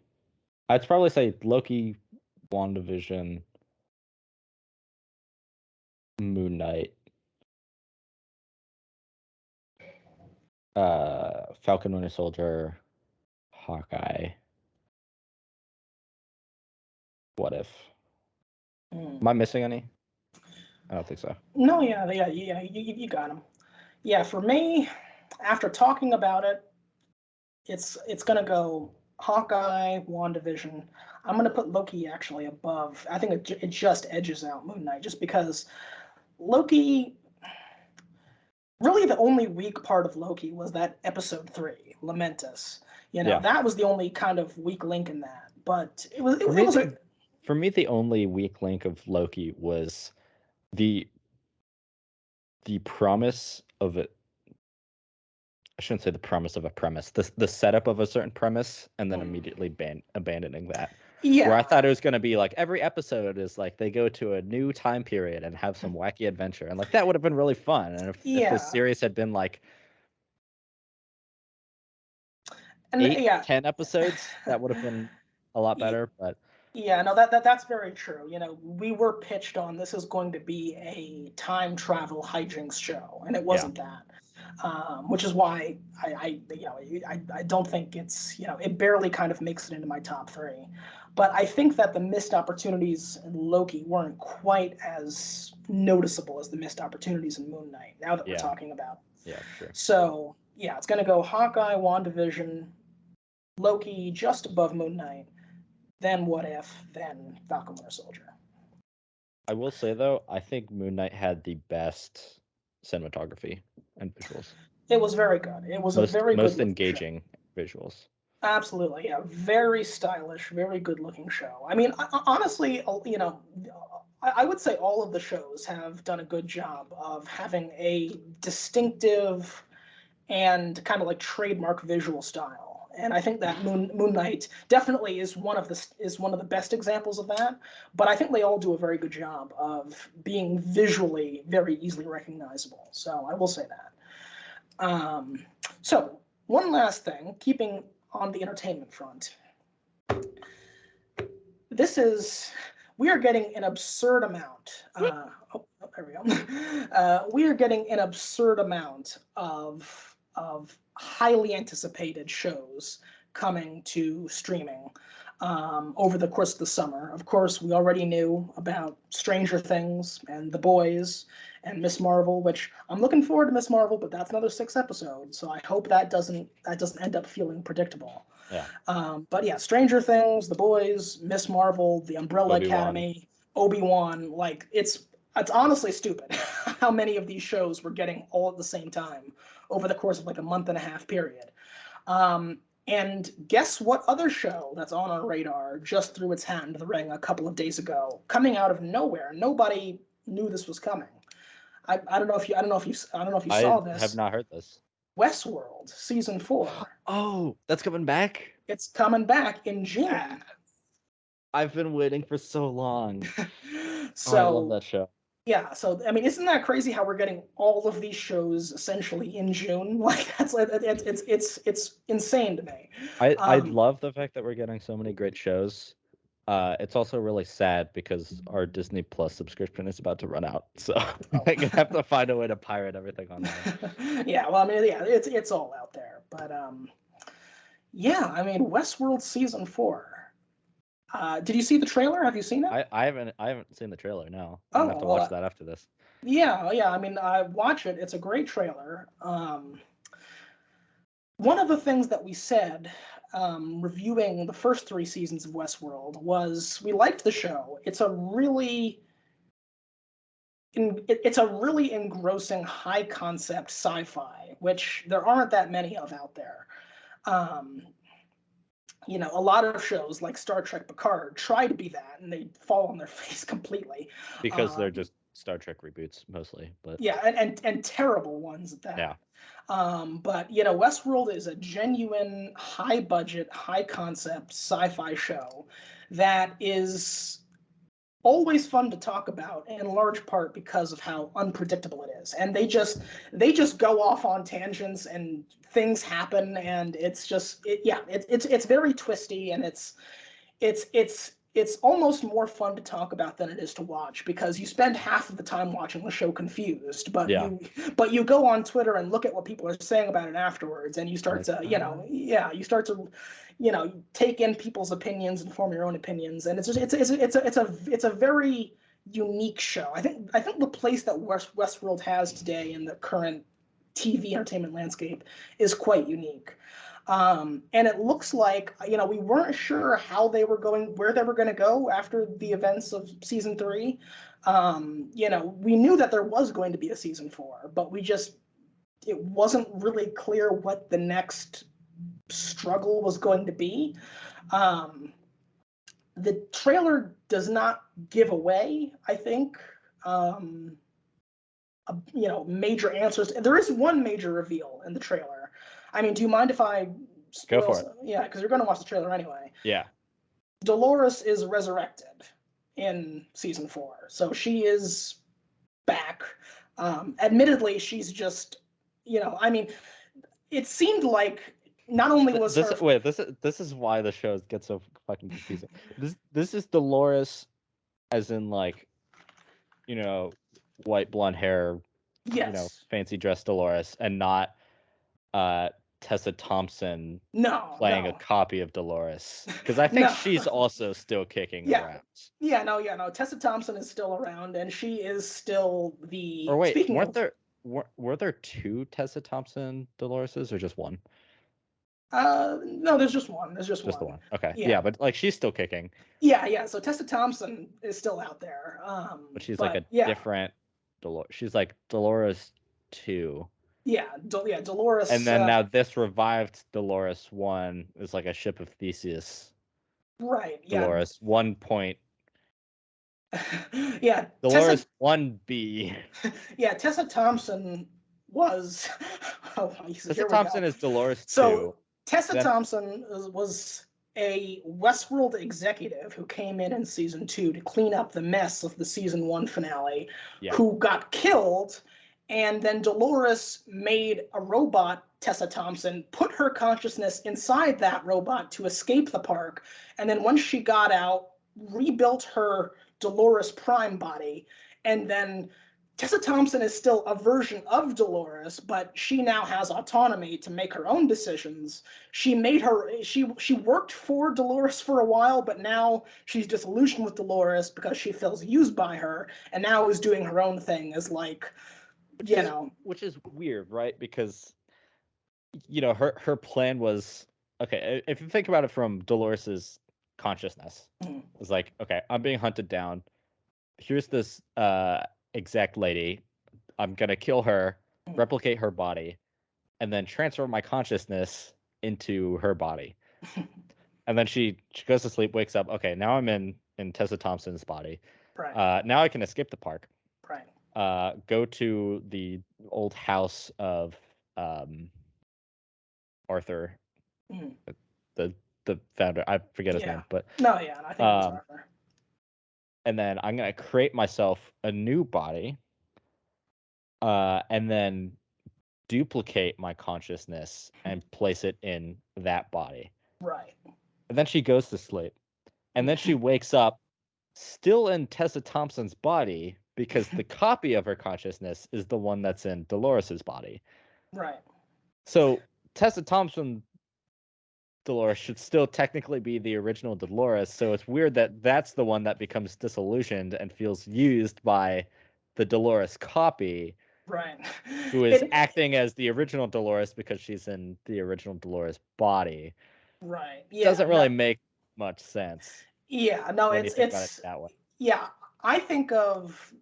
Yeah. I think of Dolores as being like. So it's like. So even though Tessa Thompson Dolores is a is. state of mind. Right. Yeah. Tessa Thompson is technically closer to the original Dolores consciousness than Dolores is. Yeah. Dolores is still like Dolores Prime. She's the Dolores-est Dolores. She's like an Whereas older backup right. of Dolores consciousness.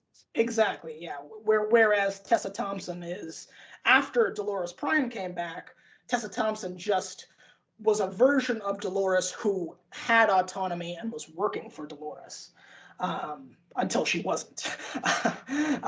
But anyway, yeah. So Dolores Prime is back, which is I'm glad because Prime honestly, 1, Prime 2B.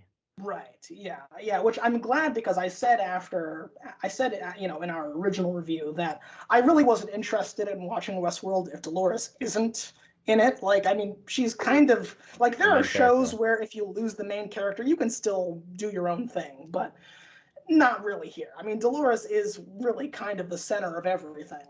And so I wasn't that interested in continue. I mean, if I'm being honest, I still probably would have watched it if Dolores wasn't in it, but I would have been a lot less interested. Yeah. So I am glad that they found a way to bring her back. I can't wait to hear how they explain how she's back because not only was her physical body destroyed at the end of season 3, but I thought the idea was that she sacrificed her, we call it the backup, call it the consciousness, whatever it was, to destroy the Rehoboam supercomputer thing at the end.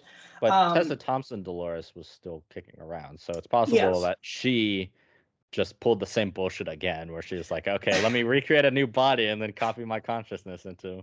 Yeah, but that's the thing is that well, maybe it is all just a ruse. But remember, Tessa Thompson hates Dolores now, Yeah, she so got disillusioned. So I don't right. know why that. Yeah, so yeah, Unless I don't Dolores know. was smart enough to just create a backup of her own brain and Yeah, set it to automatically upload to a new body in case she dies, which I is pretty smart actually. Like if I was yeah. a mortal robot, that's what I would do. Or actually, I mean, here's another way that they could do it. And I mean, it's not like, it's all sci-fi jargon, so it's not like any of this has to make logical sense. But at the end of season 3, it appeared as though she sacrificed herself to stop the supercomputer. But maybe she didn't stop it. Maybe she became the supercomputer and therefore could print a new version of herself. So Dolores Prime is Rehoboam, the supercomputer that controls everything now. But she also needs a physical body to walk around and fight and intimidate people. So she printed a new copy of herself. But her prime consciousness is still inside the supercomputer. Um, After talking about this show out loud, it sounds really pretentious, doesn't it?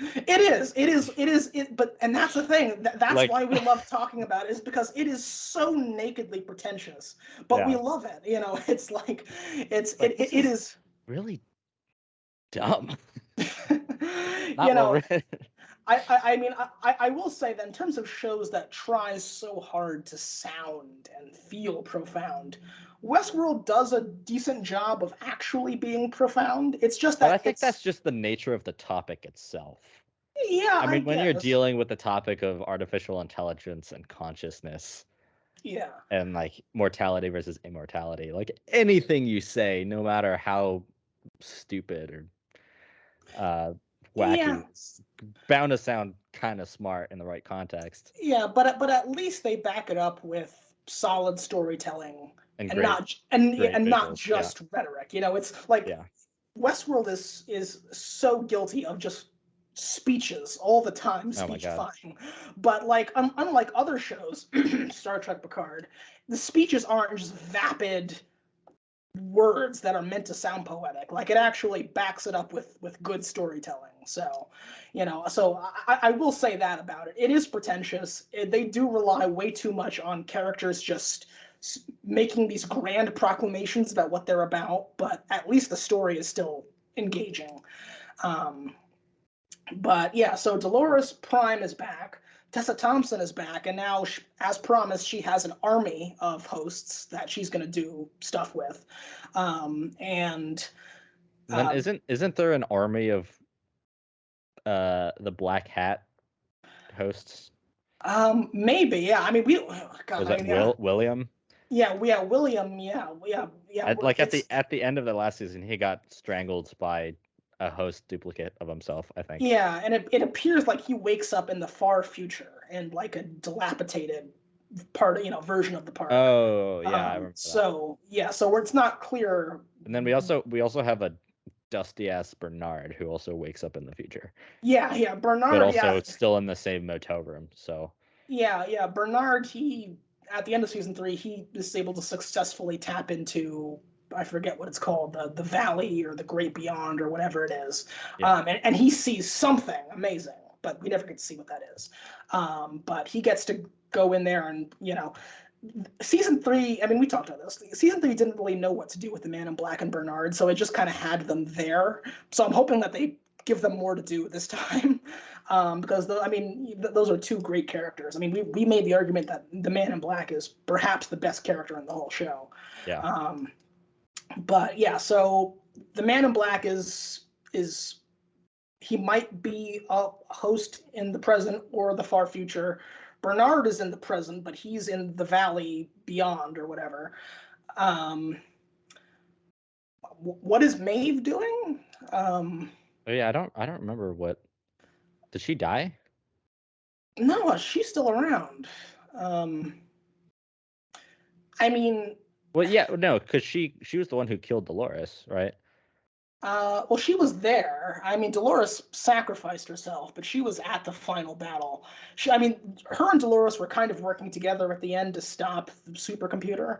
But yeah, I mean, I'm not really sure where Maeve goes from here. I mean, she's So I thought she was still kind of mortal enemies with Dolores. well, they were just working together in that limited capacity. They still Yeah, fucking hate each other. And I mean, the best thing that I think season 3 Maeve gave is trying to us, get back to the valley to her daughter, right? I guess, yeah. Or she's trying to rescue her daughter from the valley because everyone in the valley is like technically a hostage of Dolores or something like that. I don't Yeah, remember.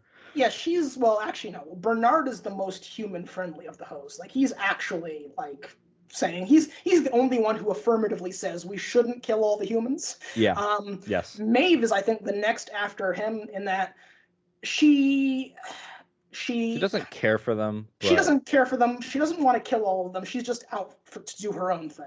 yeah. And yeah, then you have, of course, Dolores. So then you have Tessa Thompson, who is probably going to try to kill all the humans, but for now is content with just using them. And then you have Dolores, who is full on kill all the humans. And that's the best part of season 3 was just that dichotomy. You have these 4 players and each of their philosophies on how to deal with should humans continue to exist. Yeah. But yeah, the best thing season 3 ever gave us was that fight between Maeve and Dolores in the factory. That fight was just Is that the same awesome. one as the sniper fight? I don't. Because I there is a fight where Dolores had like this uh automated sniper up on this hill, and she and Maeve were like fist fighting in the yard in front of a warehouse in like this construction yard.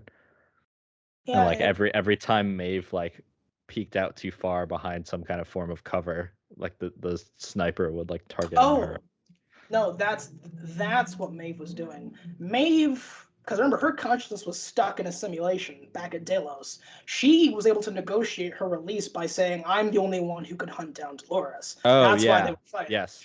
Yeah.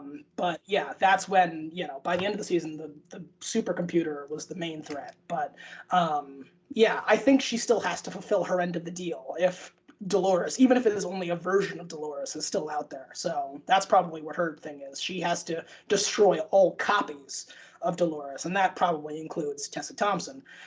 which will be interesting because she's currently in the Middle East at her host factory. So, I think we're going to get more locations this season, which I think is interesting. So, yeah, I gotta say I'm a lot more excited for it than I thought I would be. But it's going to be interesting. It's just add it to the already overcrowded calendar of stuff to watch in June. But we will certainly be talking about it. And yeah, I mean, I know you haven't seen the trailer yet, but are you excited for Westworld season 4? I am very excited. Yeah, as soon as we end here, which we should probably do in a few minutes. I'm definitely gonna watch the trailer. Yeah, absolutely. So anyway, I think that is the news. We covered a bit of everything today. Yeah. So yeah, I'm sure by the next time we talk, more things will have happened in the world that we can talk about. Oh, for sure. Yes, that is how the world works by nature. Yes. Is stuff happens and we look at it and then say things and is good content ? Thanks for listening, everybody. Absolutely. This has been Absolutely. Observation Conversations, season 2. We very much hope you enjoy. If you've made it this far, first of all, thank you. You're a real Second one. of all, welcome. Third of all, leave a like, comment, share this with your friends. I'm not going to tell you to ring that bell because I never ring the bell. No. I don't want YouTube notifications, but just leave a like and a comment. I mean, you can if you want to. If you want to. We wouldn't yeah. stop you. Yeah. But I'm not going to ask you to do that. That's a little too much commitment for me personally. Yeah, but I mean, honestly, this is still a casual relationship. Exactly, I'm not ready to get committed to you by sending you desktop notifications every time we upload. Yeah, we're super cash now. Yeah, I'm gonna hold off on the I love yous until a few more months. But yeah, thank you for listening. Yeah, we'll see how it goes. Yeah. All right. Well, thank you all so much for joining us, and we will speak to you again when we speak to you again. Soon, probably. Goodbye, everybody.